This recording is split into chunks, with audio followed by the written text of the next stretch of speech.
Designer on the beat.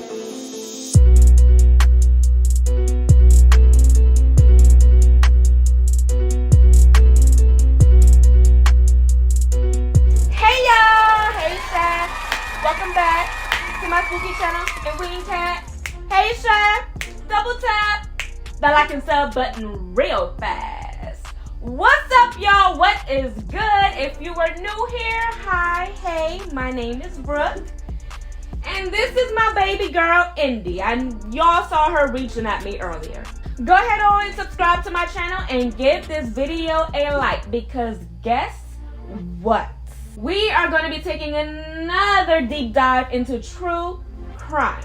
Now, all of these TikToks are coming from the same profile, the Paranormal Files. Now, you guys know that the Paranormal Files is no stranger to this channel. I mean, some of our most jaw-dropping, disturbing stories has come from this account. And trust me, baby, he is bringing the heat again.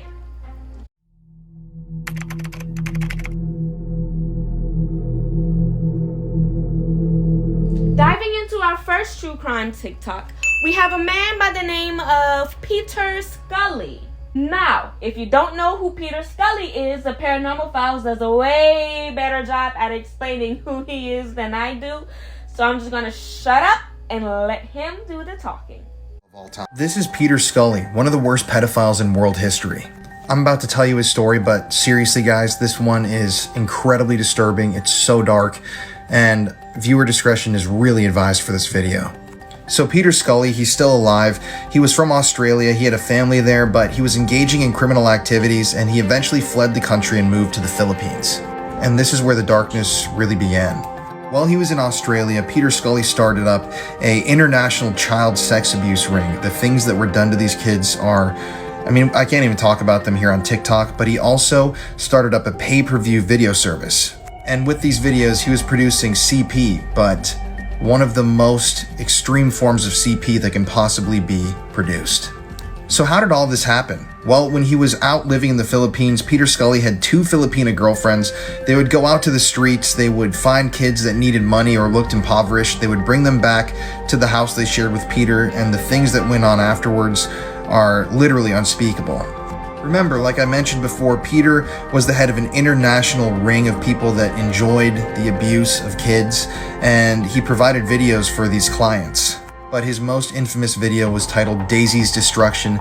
This video that he produced was so extreme, so hardcore that people on the internet, when they heard about what happened in the video, literally thought that it was an urban legend and they thought that there was no way this could be real. This is an actual screenshot of the beginning of the video. This is a screenshot from the very beginning of the video. In the video, 3 young girls are repeatedly tortured for hours and hours on end by Peter Scully and his 2 girlfriends from the Philippines. They are beaten, they are sexually abused. I mean, I can't even describe, like I said on TikTok, some of the things that happened in this video. And 18-month-old Daisy. Now keep in mind that all of this was on camera. That's the most disturbing part of this. One of Peter's victims actually ended up dying. They were buried in his house. And this sick individual literally sold that video footage across the world. And what's even more disturbing is that there were lots of people willing to pay to see that video. I'm not kidding. People were paying $10,000 to view this video. That is absolute insanity that there are people that sick out there in the world. And this is only the beginning of the crimes that this guy carried out. Some of the other stuff that we're going to touch on is absolutely disgusting. It's just horrific. And the story of how Peter Scully was eventually identified and arrested is extremely captivating. That was a piss poor attempt at a whistle, but oh my God. Jesus, those are kids. So how is he still alive? 18 months? What is that, like one and a half?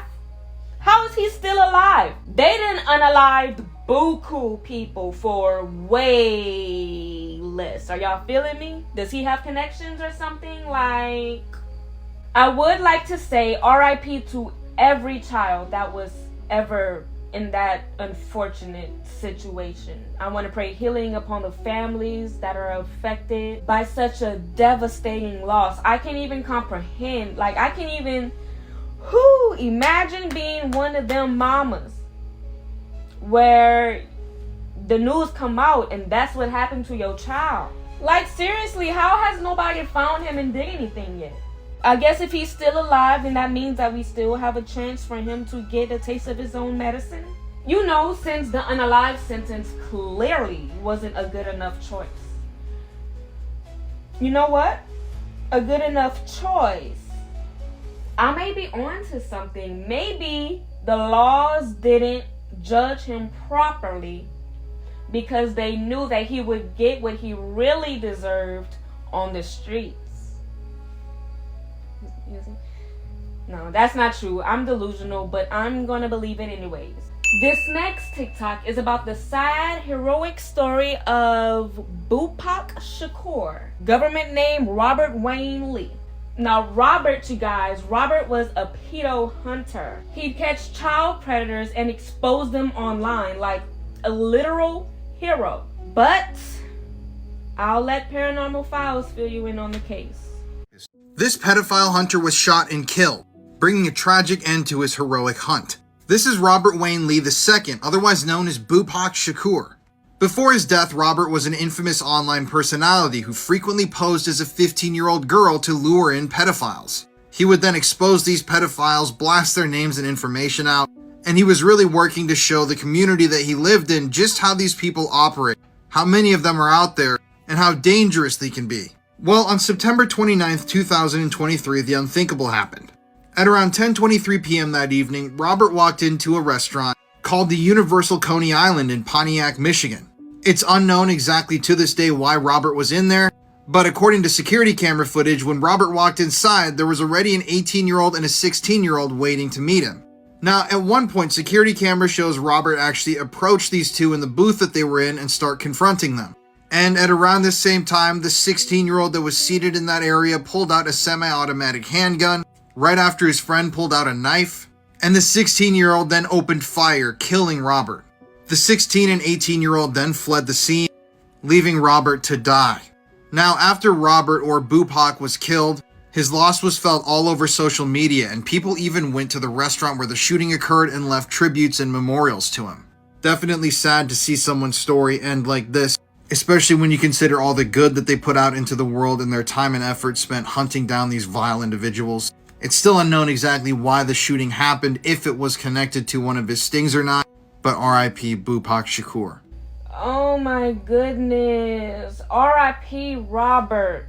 He said those kids were waiting for him. So, were they kin to the people who got exposed, or? Because I'm just trying to see, why would you have beef with a pedo hunter if you're not kin to the person who's been exposed or a pedo yourself? So for them to be waiting on him, that in itself is very questionable to me. And so did they ever catch the unalivers? R.I.P. Robert, you have so much love and hearts going up to you up there in heaven, and because I'm finding out who you are right now, you can add one more heart going up to the sky. I'm gonna stop saying rest in peace, and I'm gonna start saying rest in power. So with that being said, rest in power, Robert. This next TikTok is about a missing persons case. Now, these three young brothers suddenly vanished off the face of the earth while in the care of their father. And the only person who knows what happened to these little boys is their father. But the only thing that he's revealing is that he gave his children to people. With that being said, this is the case of the Skeleton Brothers. This case haunts me. These are the Skeleton Brothers, aged 5, 7, and 9 years old, and they haven't been seen since 2010. Now, the three Skeleton Brothers were innocent young boys from Michigan, and after Thanksgiving in 2010, like I said, they vanished off the face of the earth. Before they went missing, the boys were in the custody of their estranged father. His name was John Skelton, and to this day, almost 15 years later, he has never revealed exactly what happened to his sons. But there is a somewhat disturbing twist to this case. Now, all three of these boys vanished. That means that their bodies were never found, which means that murder charges technically can't be sought. It's almost like they just disappeared into thin air. Well, their father, John, has changed his story a number of times, but throughout all the stories he's told, one thing has remained the same. He has told authorities time and time again that he gave his children to people. Now, at first he said he gave his kids to a woman that he met on the side of the road. Then he told the police that he gave his 3 sons to an underground group that was going to keep them safe. And eventually he told authorities that he gave his kids to 2 women and a man who were going to take his boys to a farm to give them a better life. Now, something really suspicious about all of this is the fact that every time his story has been he gave his kids to somebody.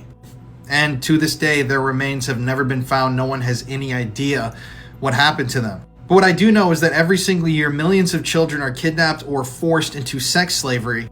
And a lot of the stories of how they got there sound similar to this. I'm not making any allegations here. I just want these 3 boys to be found one day. By the way, these are the aged photos showing what they would look like around nowadays. But eventually, John was charged with unlawful imprisonment, and he was sentenced to 10 to 15 years in prison, which means that he'll be getting out of prison next year.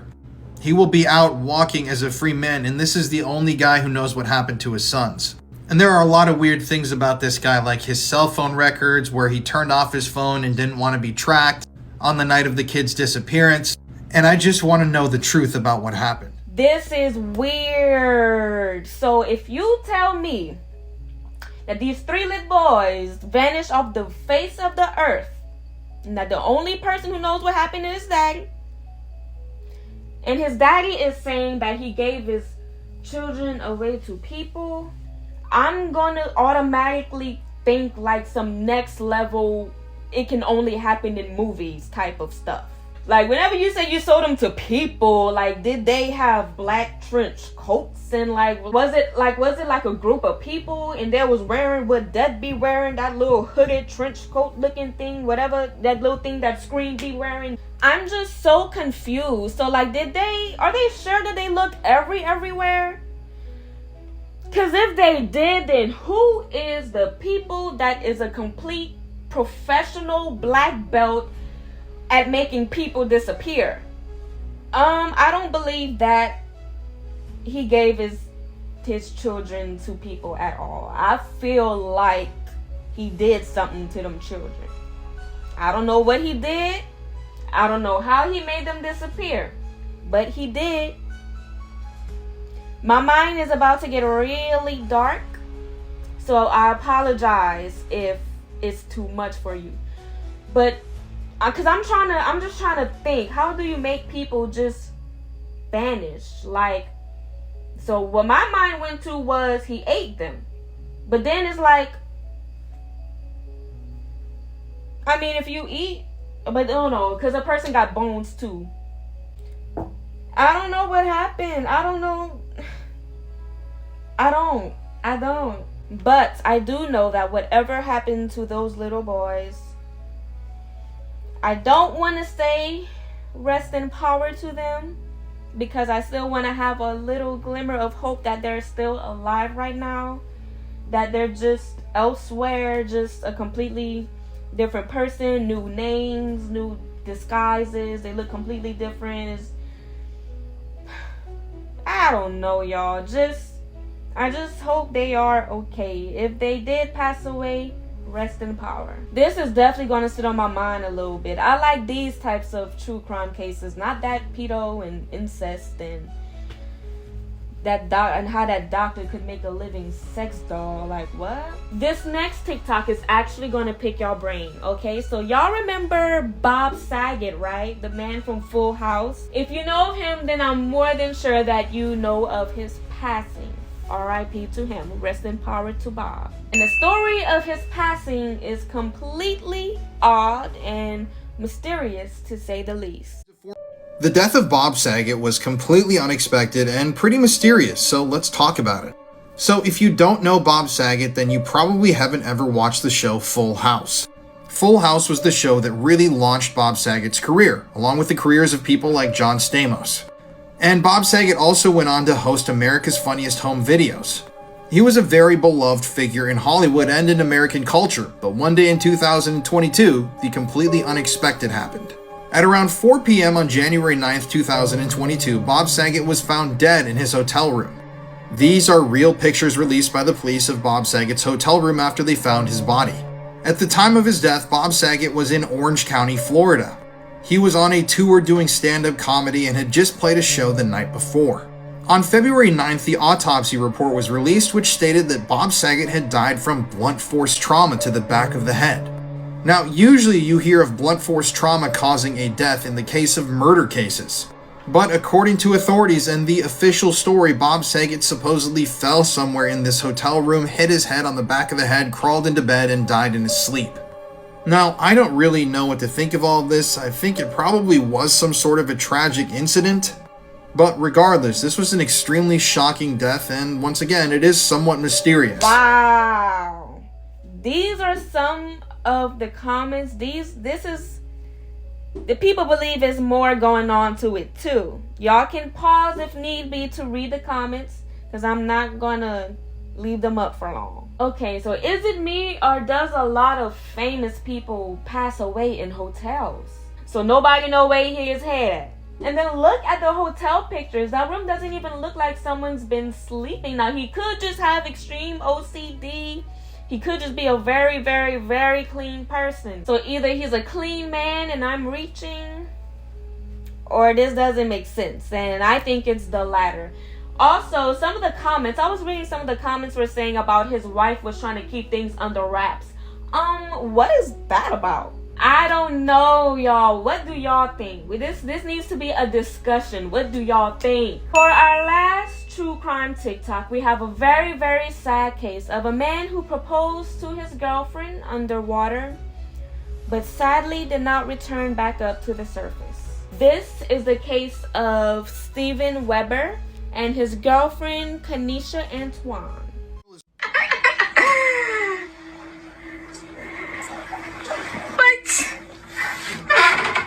In the video I just showed you, 40-year-old Steven Weber was proposing to his girlfriend, Kanisha Antoine, in Tanzania, but Steven never resurfaced. Yes, just after proposing to his girlfriend, Steven drowned in that water and never came back to the surface. At the time, the couple had rented out an underwater hotel room, and that was when Steven had planned to ask Kanisha to marry him.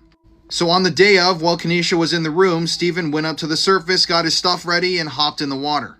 In the video, he takes out a note and presses it against the window.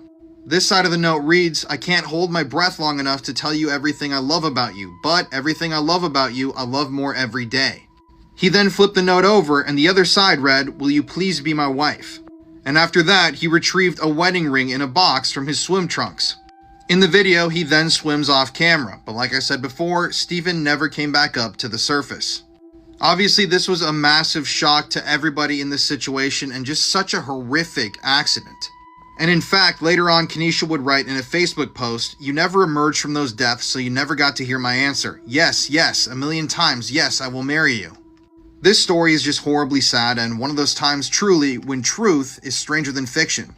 I'm going to play the rest of the clip after this, but if you want to hear more true crime stories, listen to the podcast Murder in America that I co-host with my wife, Courtney. It's available on all streaming platforms. What does that say? Oh, it's so cute.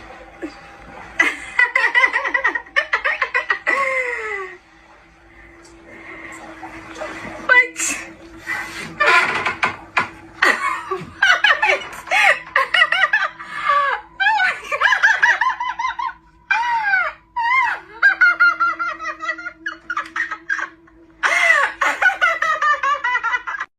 Watching this video for the first time, it actually had put tears in my eyes. That was such an unfortunate thing to occur. I could not imagine going outside after something like that and just waiting for him to pop up, and he never does.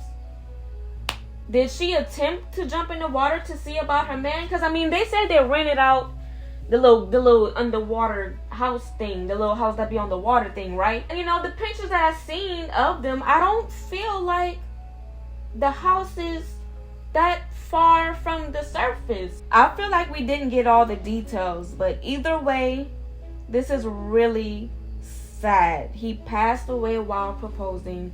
She never got to say yes. Rest in power, Stephen. You passed in the name of love, and your story will forever be in my heart. These true crime TikToks be having me in the choke.